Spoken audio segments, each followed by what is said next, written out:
Rashi, il commence les premiers mots de la paracha, qui commence par Vayechi Yaakov, a vécu Yaakov. Rashi commence en disant, tu sais quand il est mort, Yaakov, quand Yaakov est décédé, le Ham Israël, il s'est senti Beshiboud, il s'est senti oppressé, il a senti que l'esclavagisme d'Égypte a commencé. Je comprends pas. On est en train de parler de la vie de Yaakov. Tu me parles de sa mort. Tu dis Vayechi Yaakov, tu dis quand il est décédé. Deuxième élément que je comprends pas, c'est on a une Gemara et des Midrashim qui disent Ben Fourash. En réalité, l'esclavagisme d'Égypte n'a commencé que lorsque tous les Shvatim sont décédés. Or là, on te dit, Yaakov est décédé, et ils ont senti l'esclavagisme. Ils ont senti le shiboud. Mais c'est pas vrai, c'est pas à ce moment-là qu'ils ont senti le shiboud, ils l'ont senti, et ça a commencé réellement au moment où tous les Shvatim sont décédés un après l'autre. Alors comment ça se fait que Rashi, il commence la paracha de cette façon-là? La Gemara nous dit dans Masechet Eduyot, Gemara que il est difficile de comprendre. Il nous dit la chose suivante. Il nous dit, tu sais, quand Eliyahu Hanavi et le Mashiach vont venir, qu'est-ce qu'ils vont faire? Voilà, on est tous en train d'attendre Mashiach, on est tous en train de se dire, Eliyahu Hanavi, Zachor Letov, Motzei Shabbat, et on l'attend. La Gemara dans Eduyot, elle vient et elle pose la question, qu'est-ce que va faire Eliyahu Hanavi quand il va venir? Et la Gemara, elle nous répond quelque chose d'assez étrange. Elle nous dit, tu sais ce qu'il va faire? Il va éloigner ceux qui sont proches et rapprocher ceux qui sont loin. C'est-à-dire, si je prends stricto sensus la Gemara telle qu'elle est, ça veut dire quelque part, tu es proche de quoi j'ai envie d'entendre? Proche d'Hachem, je t'éloigne. Tu es loin d'Hachem, qu'est-ce que je vais faire? Je vais te rapprocher. Une Gemara, Stouma, les gammes, une Gemara qu'on ne peut pas comprendre. C'est-à-dire, il y a un Hanavi, il va venir, il va dire, tu sais quoi, toi, tu es proche d'Akadosh Baruch, allez, un peu plus loin. Toi, tu es loin d'Akadosh Baruch, maintenant je vais venir et te rapprocher. Est-ce que ça peut être ça que la Gemara elle est en train de dire? Quelqu'un, le pauvre, il a travaillé toute sa vie pour être proche d'Akadosh Baruch. Il a attendu avec impatience Eliyahu Hanavi. Il a attendu avec impatience le Mashiach. Dès que le Mashiach il est là, allez, sors. Loin, va-t'en. Et celui qui a rien fait toute sa vie, le Mashiach Eliyahu Hanavi, il vient, et qu'est-ce qu'il fait? Il cherche à le rapprocher. Les commentateurs n'ont pas réussi à comprendre cette Gemara-là. Et il y a un commentateur qui dit la chose suivante. Il dit, vous savez, dans la vie, il y a le chemin simple de la vie et le chemin compliqué de la vie. Il y a un chemin qui nous a l'air facile et il y a un chemin qui nous a l'air très compliqué. Et le commentateur nous dit, le chemin facile dans la vie, qui nous a l'air facile, c'est le monde du mensonge. J'ai un client derrière moi, je suis en train de lui parler, je veux lui faire la vente. Il n'y a rien de plus facile pour faire le contrat que de venir et d'arrondir les angles, de lui mentir, de lui dire une parole de plus, qui va faire qu'il va décider de venir et finir son contrat. Et il y a un autre chemin où tu es en train de leur lire toutes les petites conditions, toutes les petites CGV du contrat. Et là, c'est un chemin qui est beaucoup plus compliqué pour venir et fermer un contrat, pour venir et faire signer un contrat. Et il nous dit, le commentateur, il nous dit, tu sais, la vie, elle est tellement simple, elle a l'air tellement simple dans le mensonge, que l'homme, il met ses deux pieds dedans. L'homme, naturellement, il se dit, si je mens, je vais y arriver beaucoup plus facilement. Si je parle de telle façon, alors on va me donner. Si jamais je tourne un petit peu la phrase différemment, alors ça va aller vers mon bien. C'est ce qu'on fait à peu près toute la journée. Toute la journée, qu'est-ce qu'on cherche? à ce que la vie soit facile et on pense que la vie, elle est facile par le biais du mensonge, par le biais d'une parole mal placée, par le biais d'une parole détournée qui est pas tournée exactement comme il faut. Ça, c'est la vie. C'est ce que l'homme, il a l'impression que c'est qui est la vie. Le commentateur, il vient et nous dit, voilà, je vais t'expliquer ce que ça veut dire que Eliyahu Hanavi, quand il va venir dans ce monde, il va éloigner les proches et il va rapprocher les loin. On sait que dans la Torah, il y a deux principes qui s'opposent. Il y a le Hémet et il y a le Sheker. Le Hémet, première lettre de l'alphabet, le Aleph, la lettre du milieu, le Mem, et la dernière lettre de l'alphabet, le Tav. Et parallèlement à ça, j'ai le Sheker, le mensonge, où les lettres se suivent. Resh, Shin, Kouf, j'ai les lettres qui sont là, Kouf, Resh, Shin, j'ai les lettres qui sont là, les unes derrière les autres. C'est facile de mentir. Sheker, les lettres, elles sont les unes derrière les autres. Un petit pas par là, et encore un petit pas par là, et encore un petit pas par là, et j'ai l'impression que de façon très simple, je suis capable de tout avec le Sheker. Mais avec le Hémet, c'est beaucoup plus compliqué. C'est beaucoup plus sur un très long temps. C'est difficile de venir et de dire le Hémet. Nous dit le commentateur que la Gemara, c'est ça qu'elle a voulu dire. Quand Akadosh Baruch Hu, il enverra Eliyahu Hanavi Zachor Letov, il fera quoi? Il va rapprocher ceux qui sont loin. Ça veut dire ce Hémet-là, cette vérité, qui t'a l'air d'être aussi lointaine, aussi compliquée à venir et à faire dans ta vie de tous les jours, il va venir et il va la rapprocher. Le Hémet qui a l'air difficile, il va rapprocher les lettres pour que tu te dises, finalement, c'est plus simple de parler avec le Hémet. Par contre, qu'est-ce qu'il va faire Eliyahu Hanavi parallèlement, ce Sheker que tu avais l'impression qu'il était aussi simple? Kouf, Ref, Shin, Sheker, des lettres totalement proches, il va venir, il va commencer à te montrer avec la pureté qu'a Eliyahu Hanavi, comment le Sheker en réalité, c'est quelque chose qui est beaucoup plus dur et qu'on ne gagne rien avec le Sheker. C'est-à-dire que Eliyahu Hanavi, il est là dans le monde et il va venir dans le monde uniquement pour une chose, pour venir remettre la vérité dans ce monde et pas que tu penses que le mensonge, c'est ça qui est simple. Pour venir te rappeler que ce qui est simple et ce qui est le vrai derrière, c'est le derrière du Hémet et pas le derrière du Sheker. C'est pour ça qu'Eliyahu Hanavi vient. C'est pour ça qu'on est en train de demander à Kadosh Baruch Hu, s'il te plaît, ramène-nous Mashiach. Pourquoi? Pour que la vérité, elle sort. Le petit mensonge, sur les petits jeux de mensonges qu'on se fait avec sa femme, qu'on se fait avec le travail, qu'on se fait avec n'importe qui, avec qui on vit, où on a l'impression que c'est plus facile de vivre socialement. Avec le Sheker, tu vas apprendre au moment où Eliyahu Hanavi va être là, que finalement c'est beaucoup plus compliqué et c'est beaucoup plus simple. Et c'est beaucoup plus pur de venir et de vivre dans la vérité et de chercher la vérité à chacune des étapes de ta vie. Que ça soit avec ton ami, que ça soit avec ta femme, que ça soit avec qui que ce soit. Eliyahu Hanavi, il est là pour te dire, sache que le Hémet, c'est ça qui est simple. C'est ça qui est le plus proche de toi. Un jour, il y a quelqu'un qui a posé la question à un rav. Il lui a dit, tu sais, il a écrit Hémet, Me'er et Titzmach. Tu sais la vérité, elle va pousser de la terre. La vérité, elle va pousser de la terre. Et l'élève, il vient voir le rav, il lui dit, je comprends pas quelque chose. J'ai jamais vu rien qui pousse si jamais on s'aime pas. Pour que quelque chose pousse, on est obligé de venir et de semer. Donc comment tu me dis, Hémet, Me'er et Titzmach, mais j'ai rien mis dans la terre pour que de la terre, il sort la vérité. Et le rav le regarde et il lui dit, c'est une excellente question mon fils. C'est vrai. Et il lui dit, tu sais quoi? J'ai la réponse. Pour pouvoir faire en sorte que la vérité, elle soit poussée vers le haut, pour qu'elle pousse de la terre, en effet, il faut venir et semer quelque chose.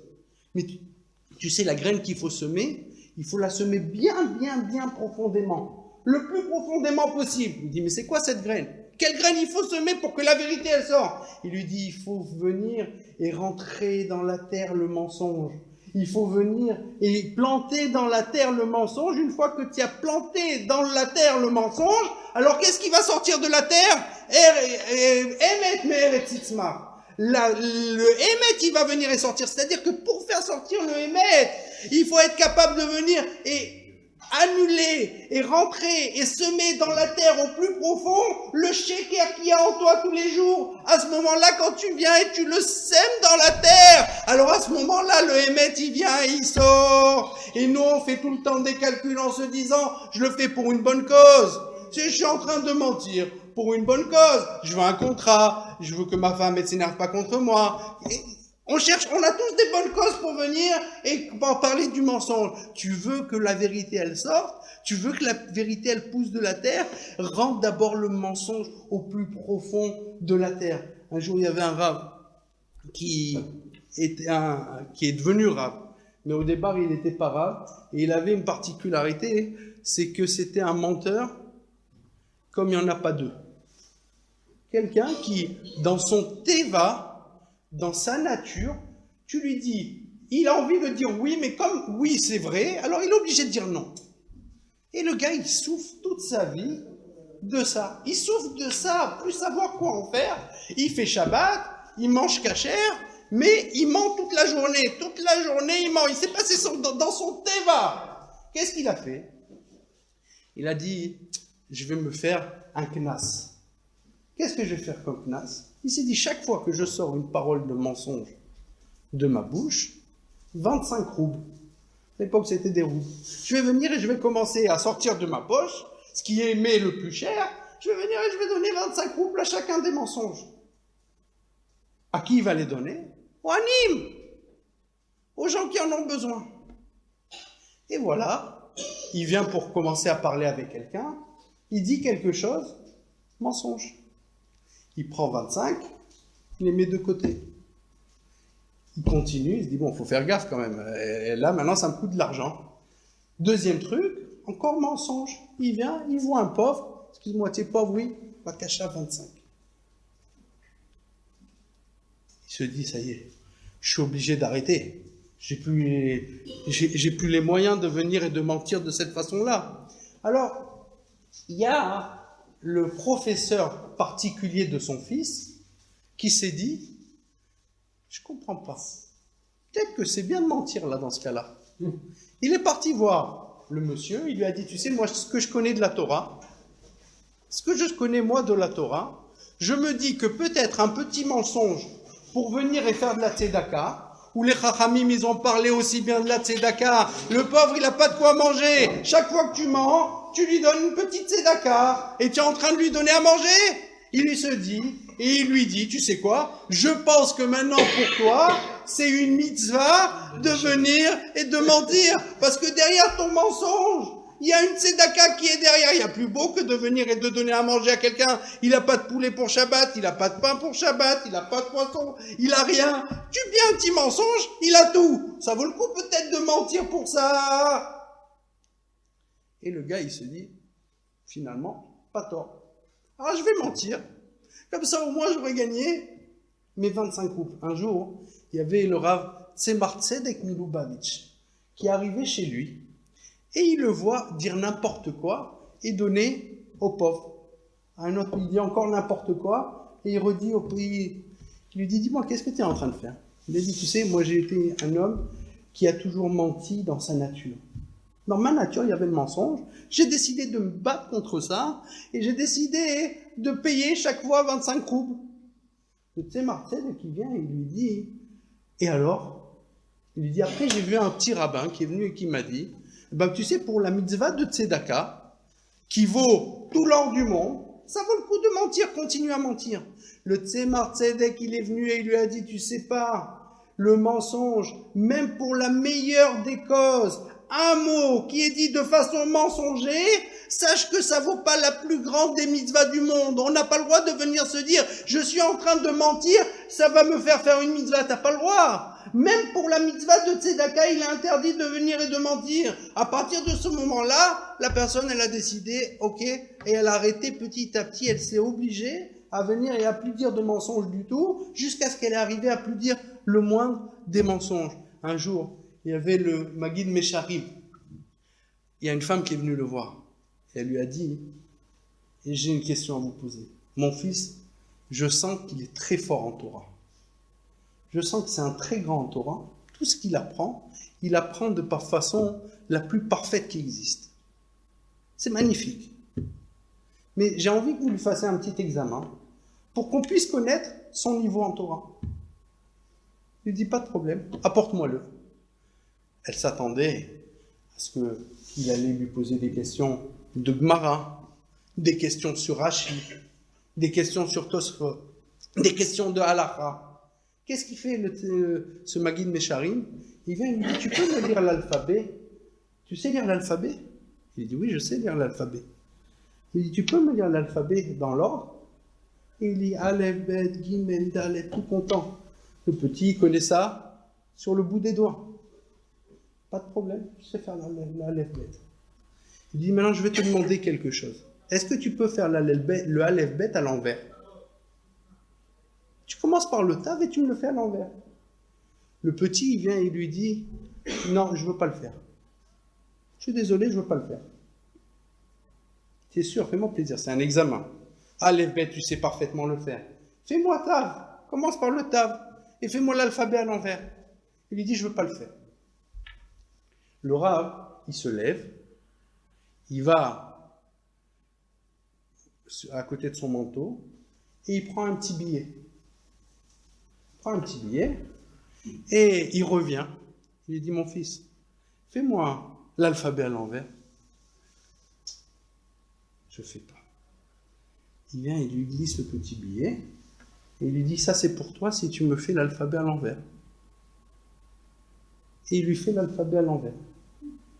Le petit il prend le billet et il s'en va. La maman, elle vient voir le Maguid Mesharim et il lui dit, dis-moi, qu'est-ce que tu penses de mon fils? Il dit, ton fils, ça sera un grand politicien, mais il ne pourra jamais réussir dans la Torah. Il dit, mais je ne comprends pas, mon fils, il connaît Rashi, il connaît Tosfot, il connaît la Gemara. Comment est-ce que vous pouvez dire que jamais il sera dans la Torah? Il a dit, quelqu'un qui est capable de faire le contraire de ce qu'il veut pour de l'argent, il te dit, je ne veux pas faire, il ne veut pas faire, il a le droit de ne pas vouloir faire. Il te dit, le Hémet, je ne veux pas, je veux faire Aleph Bet, je ne veux pas faire par le Tav. S'il est capable pour de l'argent de venir et de changer d'avis et de dire oui, sache qu'il ne pourra jamais être dans la Torah. C'est-à-dire que pour être dans la Torah, ça commence avec une mida, avec la mida du Hémet, rien d'autre. La Gemara, elle dit que celui qui promet quelque chose à quelqu'un, souvent, on va voir quelqu'un, on lui dit, dis-moi, tu peux parler avec telle personne pour moi? Et lui va te dire, t'inquiète pas, je vais parler pour toi, je vais m'occuper de toi. Ou je vais t'aider pour avoir un travail, et il va jamais appeler la personne. Ou il va lui dire, tu t'inquiètes pas, je vais m'occuper de tes enfants pour qu'ils puissent rentrer dans une école, et il s'en occupe pas. La Midrashim et la Gemara, elle vient, elle nous dit, tu sais, celui qui fait ça, il est gonef, c'est un ganav. C'est un voleur. C'est pas seulement qu'il n'est pas en train de dire la vérité, mais il est en train de gonève de la personne. Tu lui as dit, tu vas faire quelque chose, tu dois faire quelque chose. Si tu veux pas lui faire, ne dis pas que tu vas faire. Mais si tu lui as promis de venir et de faire quelque chose, tu dois pas dormir des nuits pour arriver à faire ce que tu lui as promis de faire. Si tu lui fais pas, tu es gonève. La personne, elle est sommaire sur toi. Elle s'appuie sur toi en venant et en se disant, cet homme-là, il va m'aider. Tu es en train de le voler. La Gemara dit dans Masechet Sanhedrin Daf Tzadik Bet. La Gemara nous dit plus que ça. Elle nous dit que celui qui est Meshaker, Arezé Oved Avodah Zara. Si jamais tu mens, sache que tu es Oved Avodah Zara qui est en train de faire de l'idolâtrie. Le marcha sur place, il vient, il se pose la question, quel rapport maintenant entre le fait de mentir et le fait que tu viens et que tu me dis je suis Oved Avodah Zara? Quel rapport entre les deux? C'est deux choses qui sont tellement loin. Ça arrive de mentir. Comment tu peux venir et dire que celui qui est Meshaker, il est Oved Avodah Zara? Le Maharsha, il vient et il nous dit, sache que le Ikar de toutes les mitzvot et de toute la Torah que tu peux étudier, elle commence seulement avec la Midat HaEmet. Seulement parce que tu as la Midat HaEmet et tu as écrit la Midat HaEmet, alors à ce moment-là, tu as le droit de venir étudier. Tu as le droit de venir faire les mitzvot. Mais si tu n'as pas acquis cette midat à émettre, de pouvoir dire quand j'ai tort, j'ai tort. Quand je me suis trompé, je me suis trompé.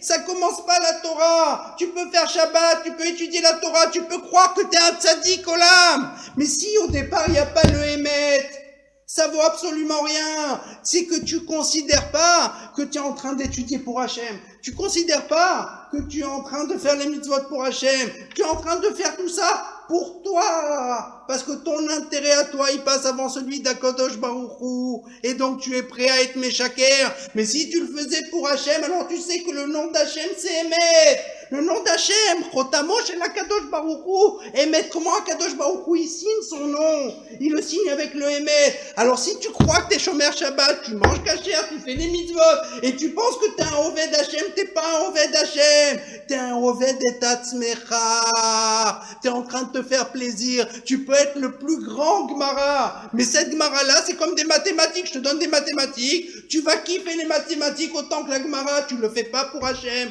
Parce que celui qui fait une mitzvah ou celui qui étudie pour Hachem, ça commence avec « je suis prêt à ressembler à Kadosh Baruch Hu dans ma midat à aimer, dans ma midat de venir et de dire la vérité. » Il y avait un jour un Ganav, quelqu'un qui avait l'habitude d'être Gonev. Tout le temps il était Gonev et Gonev et Gonev.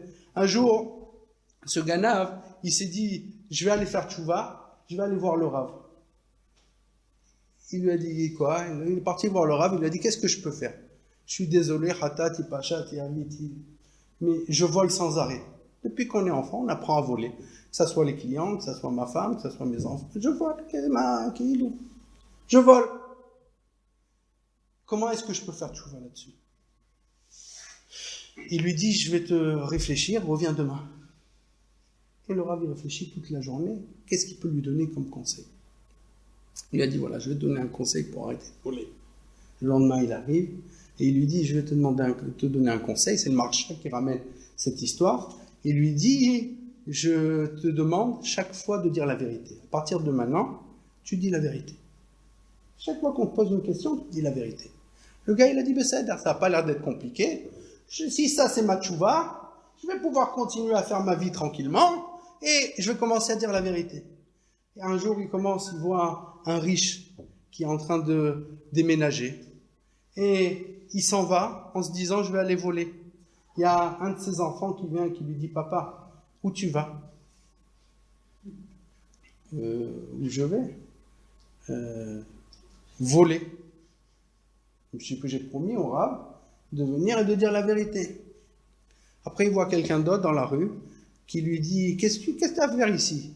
Le gars, il est en train de déménager. Qu'est-ce que tu fais dans le Hésor? Il se dit, je suis obligé de dire la vérité. Il s'est dit, je suis parti voler le monsieur qui arrivait. Quelqu'un d'honnête, a priori. Après, il réfléchit un seul instant, cet homme-là. Et il dit quoi? Il se dit, je comprends pas. À cause de mes paroles, demain, ces deux personnes-là que j'ai rencontrées, ils vont aller au Beddin et ils vont témoigner contre moi que c'est moi qui ai volé. C'est-à-dire, à cause de ma parole, je suis en train de me faire arrêter par la police et je vais me faire tuer pour ce que je suis en train de faire. À partir de ce moment-là, il a décidé, maintenant que de toutes les façons, je dois dire que la vérité, alors j'ai plus qu'un seul chemin. Autant être un tzaddik, quelqu'un qui est chassid, et faire attention à chacune des choses que je fais au lieu de venir et de commencer à voler. Yeshaya, il vient, il nous dit une phrase incroyable. Yeshaya, il nous dit la chose suivante. Il nous dit, Akadosh Baruch Hu, il dit, je suis Omed, je me tiens face aux nouveaux cieux que je crée tous les jours. Akadosh Baruch Hu, il se tient face aux nouveaux cieux qui crée tous les jours. Arrête, on sait qu'Akadosh Baruch Hu, il ne crée pas les cieux tous les jours. Ma pitom qu'on va venir et qu'on va dire qu'Akadosh Baruch Hu, il crée les cieux tous les jours. Akadosh Baruch Hu, il vient et il crée une fois. Il crée le ciel et la terre depuis le début du monde. Et maintenant, tu es en train de me dire qu'Akadosh Baruch Hu, tous les jours, il vient, il est au Med devant les cieux qu'il a créés, qu'il a fabriqués. Tous les jours, il fabrique le ciel. Tous les jours, il fabrique la terre. et il est Omed Lifnehem. De quoi on est en train de parler ici dans Yeshaya? Le Zohar HaKadosh, il vient et il nous donne une réponse. Il nous dit, tu sais, le Zohar, tu sais de quoi on est en train de parler ici? On est en train de parler de toi, l'homme qui est en bas sur terre. Et l'homme, quand il est en bas sur terre, quand il est Oved et Akadosh Baruch Hu Tamim, quelqu'un qui est Tamim, quelqu'un qui est intègre, pieux. Cet homme-là, il fait la Avodat Hashem de façon pieuse et de façon intègre. Donc un homme qui vient et qui fait son travail divin de façon intègre, il le fait avec amour, de tout son cœur, de tout son corps, de tout son argent, et il fait attention à étudier la Torah. Mais pas seulement d'étudier la Torah, il fait attention que quand il étudie la Torah, il étudie avec la plus grande précision, pour faire attention, chas v'shalom, de ne pas mentir, de ne pas se tromper dans comment j'enseigne la Torah ou comment j'étudie la Torah. Un homme comme ça qui fait tout de façon aussi exceptionnelle, et que quand il étudie la Torah, qui est une des plus grandes mitzvot, tu peux venir et me dire, tu sais quoi, il étudie la Torah, c'est déjà bien. Pourquoi en plus tu me demandes que quand il étudie la Torah, il soit un homme émet, un homme de vérité? Pourquoi il y a besoin de ça? Le Zohar, il vient et nous dit, tu sais, un homme comme ça, chaque acte qu'il fait dans ce monde, chaque limoud Torah qu'il fait dans ce monde, il vient, il monte dans les cieux, et Akadosh Baruch Hu, il le prend, il lui met une couronne à chacun des actes qu'il a fait ici, de façon intégrale, de façon vraie, et Akadosh Baruch Hu, il met une couronne sur chacun de ses actes, et il l'embrasse. Et il l'embrasse, et il le tient, et il le serre, cet acte-là que tu as fait dans ce monde, au point où les malachim, les anges, ils commencent à être jaloux. Les anges, ils se disent quoi? Est-ce qu'il peut y avoir un homme qui peut faire quelque chose d'aussi grand pour qu'Akadosh Baruch Hu, il lui mette une couronne à cet acte, à ce Limud Torah, et que Akadosh Baruch Hu, il vient, et il lui donne autant d'importance, ils sont jaloux. Qu'est-ce qu'il fait Akadosh Baruch Hu? Il cache les actes, il a peur que les malachim, que les anges y viennent et qu'ils lui prennent de ces actes-là. À un moment, les anges, ils ont tellement de poids contre Akadosh Baruch Hu parce qu'ils sont jaloux de ce qu'Akadosh Baruch Hu il est en train de faire, qu'Akadosh Baruch Hu il prend tous ces actes et il en fait le nouveau ciel. Tous les jours, dans les actes qu'un homme y fait avec intégrité, avec vérité, avec amour, Akadosh Baruch Hu, il dit Yeshaya, il est en train de créer le nouveau ciel tous les jours. À partir de quoi?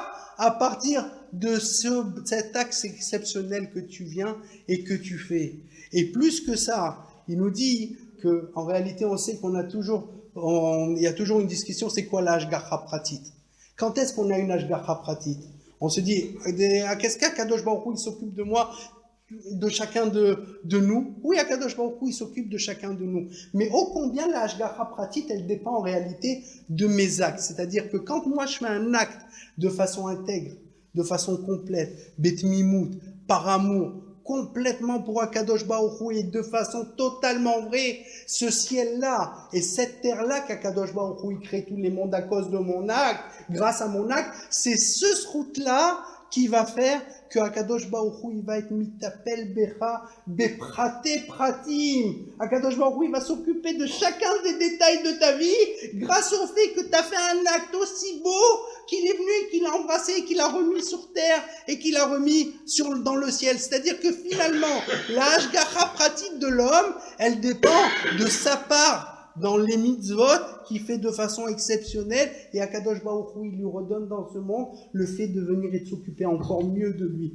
encore de façon plus précise. Et si chas v'shalom, c'est le contraire, le Zohar il vient, il nous dit quoi? Le Zohar il nous dit chas v'shalom, mais il faut le dire. Le Zohar il dit, quand un homme, il étudie par exemple la Torah, ou il fait une mitzvah, mais cette Torah-là, elle n'est pas émette.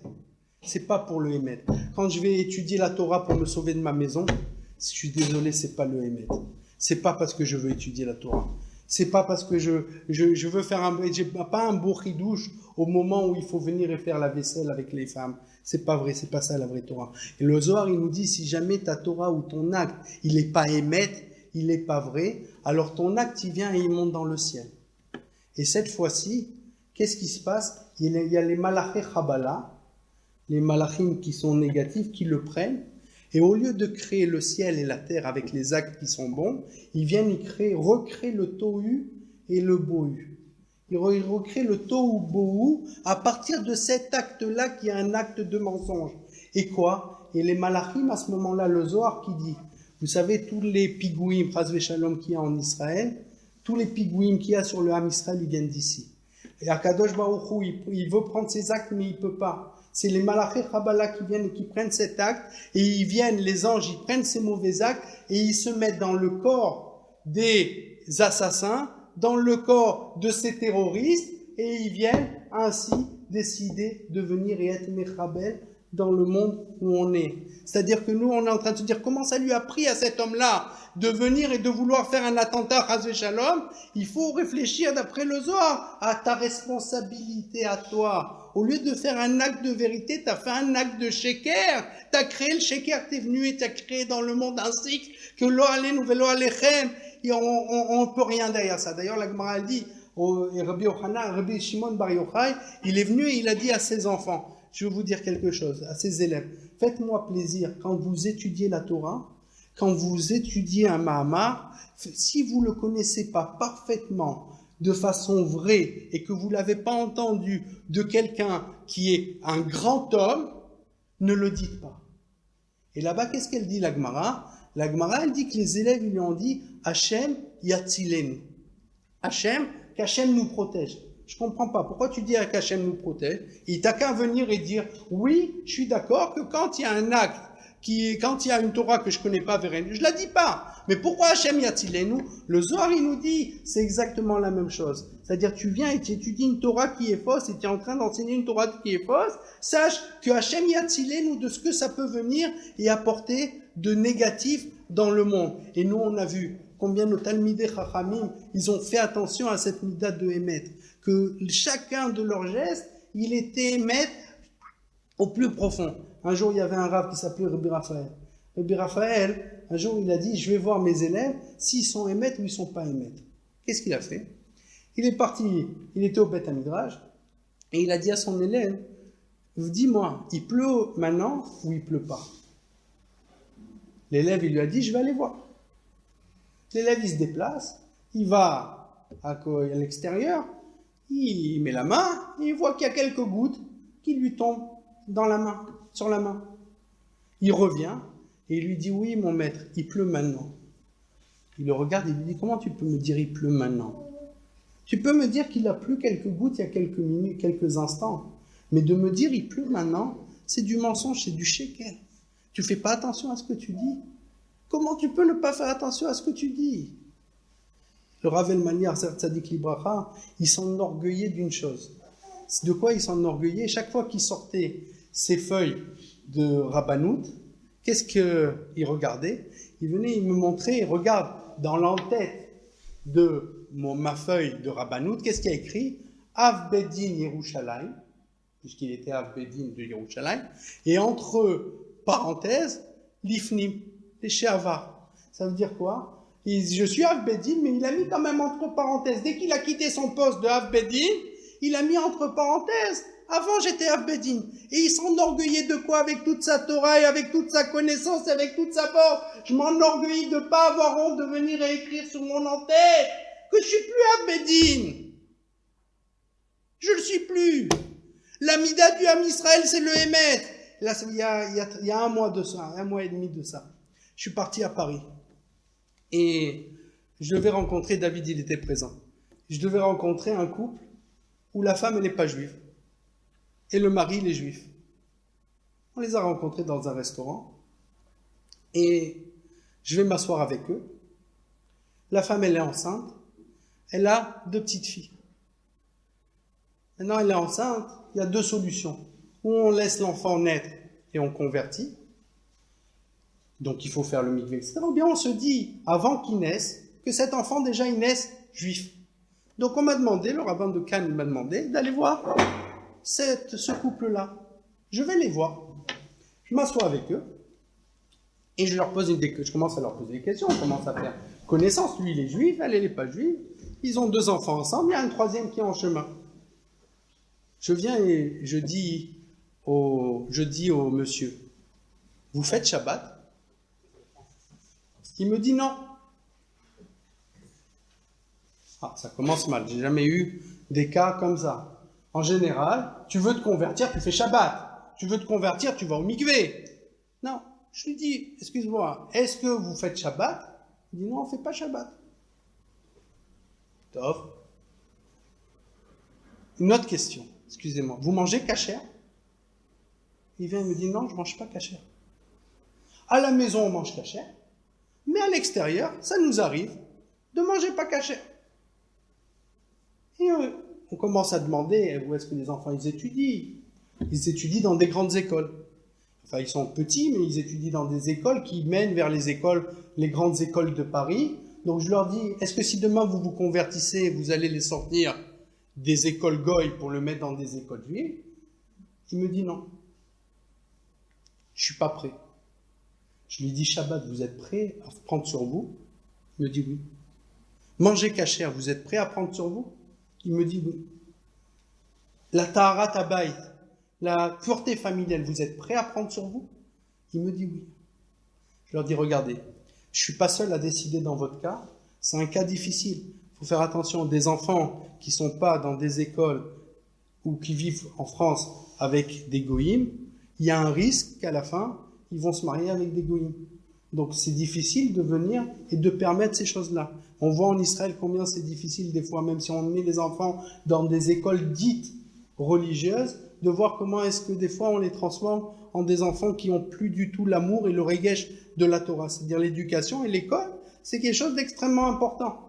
Et là, on se retrouve avec un couple qui vous dit « Je veux me convertir, mais je ne mange pas kasher, je ne fais pas Shabbat, et mes enfants, je ne vais pas les mettre dans des écoles juives. » Je leur ai dit, je vais rentrer en France, en Israël, et je vais parler avec le Rav Tzion Boharon.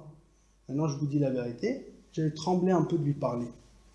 D'un côté, c'était beau d'entendre leur engagement, mais d'un autre côté, depuis quand on va convertir en quelques semaines quelqu'un qui fait ni Shabbat et qui ne mange pas kasher? Je viens et je lui raconte l'histoire. Et je lui dis, voilà, Rav, je suis venu voir un couple, et je leur ai dit, vous mangez kasher? Ils m'ont dit non. Mais ils sont prêts à s'engager. Je leur ai dit, vous faites Shabbat? Ils m'ont dit, non, mais on est prêt à s'engager. Il me dit, tu sais, je vais te dire quelque chose. Pourquoi le Sefer Bereshit, il s'appelle Sefer Yesharim? Le Sefer Bereshit, il s'appelle Sefer Yesharim, c'est-à-dire le livre de ceux qui sont droits. Le livre de ceux qui sont vrais. Il me dit, parce que le Ham Israël, dans le Bereshit, on a quoi? On a Abraham, on a Yitzhak, on a Yaakov, on a les plus grandes sommités qui ont chacun des qualités exceptionnelles comme personne n'a. Abraham, il y a quelqu'un qui peut lever ici la main et dire « J'ai le chesed d'Abraham », personne. Ça veut dire que bien que nos chachamim, nos patriarches, ils avaient une qualité qui était exceptionnelle chacun, le livre, il s'appelle quoi? Sefer Yesharim, le livre des droits. Parce que dans le judaïsme, tout commence avec une seule qualité, c'est le fait d'être yachar, le fait d'être droit, le fait d'être vrai. Le fait qu'ils ont dit la vérité, ça montre déjà qu'ils ont quelque chose de juif en eux. Le juif, c'est pas un menteur. Le juif, c'est pas quelqu'un qui fait comme si de rien n'était, qui cherche le sheker, bien que le monde, il veut nous donner cette image, et peut-être qu'on est responsable de cette image-là qu'on est en train de nous donner. Le juif, quand il veut ressembler à ses patriarches, il est d'abord et avant tout émettre. Et 3 semaines après, on a décidé de façon exceptionnelle d'aller les convertir, parce que les gens, ils sont quoi? Ils sont venus et ils ont dit la vérité. Tu dis le émettre, il y a quelque chose de juif en toi. Un jour, il y avait le Rav Totelboim. Le Rav Totelboim, il est arrivé et il a entendu un de ses élèves raconter une histoire. Quelle est l'histoire? L'histoire du Or HaChaim et du Pri Hadash. C'est quoi l'histoire du Or HaChaim et du Pri Hadash?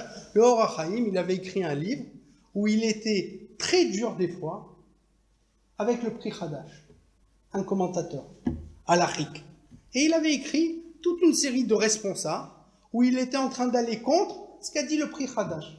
Et il raconte, donc cet élève, qu'un jour, le Or HaChaim, il est parti à la tombe du Pri Hadash, et il dit comme ça, il dit, il est resté 1 heure, Et il est parti pour venir et demander pardon au prix Hadash pour chaque fois qu'il a contredit. Le Rav, il lève le doigt et il lui dit « Je suis pas d'accord, je comprends pas comment tu peux sortir des phrases aussi mensongères. Toi, un Talmid Racham, toi, quelqu'un qui est bien, comment tu peux sortir des phrases ?» L'élève, il vient et lui dit « Qu'est-ce qu'il y a d'exceptionnel ?» Il lui dit « Tu as dit que c'était 1 heure, et c'était pas 1 heure, c'était 1/4 d'heure. Comment tu peux dire 1 heure et 1/4 d'heure ?» L'élève, il lui dit, mais je voulais dire un petit moment. Il lui dit, non, quand tu veux dire un petit moment, tu dis un petit moment. Mais tu dis pas 1 heure quand c'est 1/4 d'heure. Mais plus que ça, tu viens et tu affirmes que le Or HaChaim, il est parti voir le prix Hadash pour lui demander pardon. Comment tu sais, toi, qu'il est parti là-bas pour lui demander pardon? Le Rida lui-même, qui était à ce moment-là présent, il vient et il dit, il nous semblait qu'il était parti pour venir et lui demander pardon. Et toi, tu viens et tu dis et tu affirmes de façon sûre, il est parti pour lui demander pardon. Mais qui tu es, toi? Pour qui tu te prends? Un jour, il y avait en Angleterre un enfant qui avait une grave maladie. Et cet enfant-là, il avait besoin d'une greffe. Donc le père, il est parti voir le Rav et il dit au Rav, voilà, j'ai mon fils qui doit passer une greffe importante. Est-ce que vous connaissez un médecin qui peut l'aider? Les greffes, ça coûte très cher. J'ai pas les moyens de venir et faire cette greffe. Il lui dit, je connais le responsable de cette marlaka-là, de la clinique. Je vais lui écrire. Ne t'inquiète pas, il va s'occuper de vous. Ne t'inquiète pas, c'est entre mes mains. Donc il vient et il écrit. Donc lui, il ne le connaissait pas directement. C'est-à-dire, il lui a pas dit qu'il le connaissait directement. Il a dit, je connais quelqu'un qui connaît le responsable de la marlaka, c'est le rabbin de la ville qui était là-bas. Il vient et commence à l'être. Maintenant, il écrit à qui? Il écrit au rabbin pour qu'il aille parler avec ce roche marlaka. Et il vient pour écrire, et il vient écrire Kvod à Rav. À un moment, juste avant d'écrire à Rav, il se dit, il ne mérite pas le nom de Rav. C'est vrai qu'il est rabbin, mais il n'est pas Rav. Comment je peux venir et lui écrire quelque chose qui est faux? Après, il réfléchit, il se dit, si je ne lui mets pas du kavod, il ne va pas aider l'enfant. Maintenant, on se retrouve face à une situation, vérité contre vie.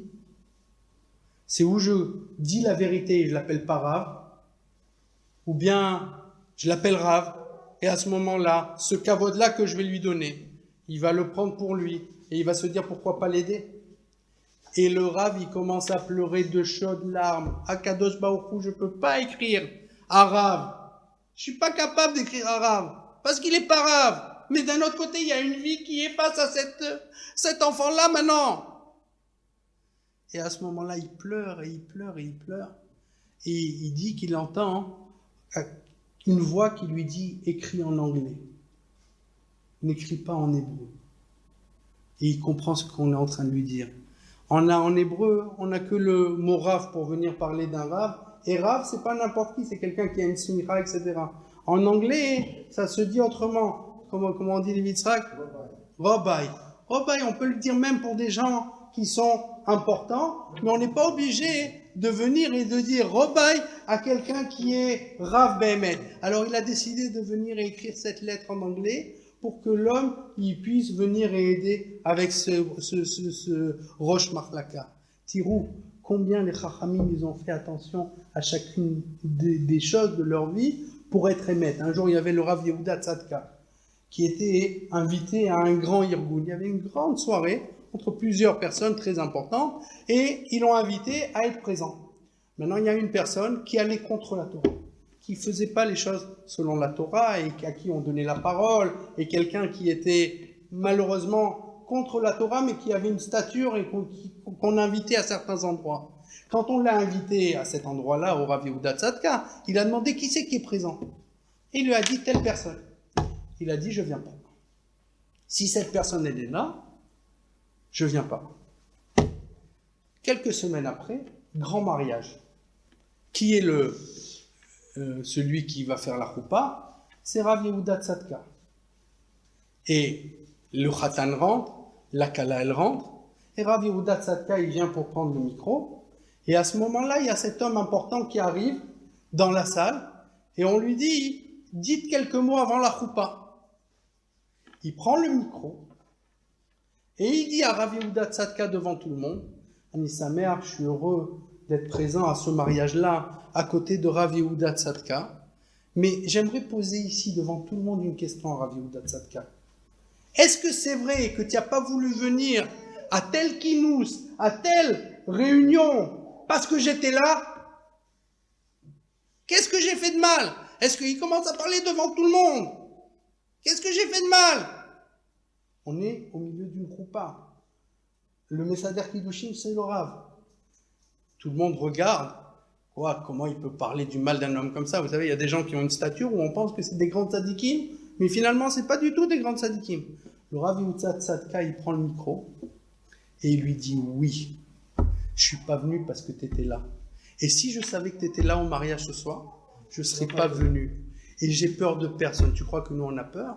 Nous, la différence entre les réformés et les gens qui sont dans la Torah, c'est la vérité. C'est pas quand ça m'arrange, c'est comme ça, ou quand ça m'arrange, c'est comme ça. Nous, on est là pour dire la vérité. Tu crois que tu me fais peur devant tout le monde? Oui, je suis pas venu parce que tu étais là. J'ai peur de rien. C'est ça le Ham Israël. J'ai peur de personne et j'ai peur de rien. Et je suis là pour venir et faire du bien dans le monde. Je suis là pour créer ce nouveau ciel et cette nouvelle terre grâce à mes actions qui sont complètes. Et pas faire du mal, chas v'shalom, à l'inverse. Il y avait un Rav un jour, et je finis là-dessus parce que l'heure est tardive. Il y avait un Rav un jour qui est arrivé, qui a dit, il y a une femme qui est venue lui pleurer. Qu'est-ce qu'il y a, ma fille? J'ai pas d'enfant. Le Rav, il la regarde, il lui demande quel est ton nom. Il lui dit son nom. Le nom de ton mari. Il lui dit le nom de son mari. Il lui dit, regarde, fais-moi plaisir. Dans l'année, tu as un garçon. Tu viens me voir pour me dire que tu as un garçon. Ne m'oublie pas. Des fois, on vient, on demande des brachot et on oublie la personne qui a fait. Chaval, ne m'oublie pas, fais-moi plaisir. Dans un an, dans l'année, tu vas avoir un garçon. Viens me dire, Mazal Tov, je te demande rien de plus. Viens juste me dire que tu as eu un garçon. Elle lui dit, pas de problème. Un an après, elle revient. Le Rav, tout content. Mazal Tov. Il lui dit non. Rav, votre bracha, elle n'a pas marché. Rien. Il dit, il n'y a pas eu d'apala, il n'y a rien. Il dit rien. Le Rav, il baisse la tête et il touche sa barbe. Et il dit à sa barbe, devant la femme, ma barbe, est-ce qu'une seule fois dans ma vie, tu m'as entendu dire un mensonge ou quelque chose qui était faux? Est-ce qu'une seule fois dans ma vie, ma barbe, tu es témoin que j'ai menti, que ma bouche, elle a sorti quelque chose qui était faux, qui était fausse? Alors, comme si vraiment j'ai jamais sorti quoi que ce soit de ma bouche qui est faux, alors maintenant là-bas, je vais te le répéter. Cette femme, dans l'année, elle a un garçon. Et dans l'année, elle a eu un garçon. De quelle force? Pas de la force de ce qu'on croit de lui, une seule force. La force de la vérité. La vérité, ça a une influence dans le monde, dans chacun des actes. Celui qui dit vrai, à Kadosh Baruch Hu, quand il dit A, il sait que c'est A. Et quand il demande une bracha à Kadosh Baruch Hu, il vient et il exauce dans cette bracha. C'est ce qui s'est passé avec Yaakov. Vayir Yaakov. Ils viennent, les Rashi, il nous dit immédiatement, Vayir Yaakov. Quand il est mort, Yaakov, ils ont senti le shiboud. Mais je comprends pas. C'est pas le shiboud, ils ont pas pu sentir le shiboud. Puisque c'était une fois seulement que tous les shvatim sont décédés, qu'a commencé l'esclavagisme. Et là quoi? Le fait que Yaakov il est décédé, il a pris avec lui toute sa force de Hémet que Yaakov il avait.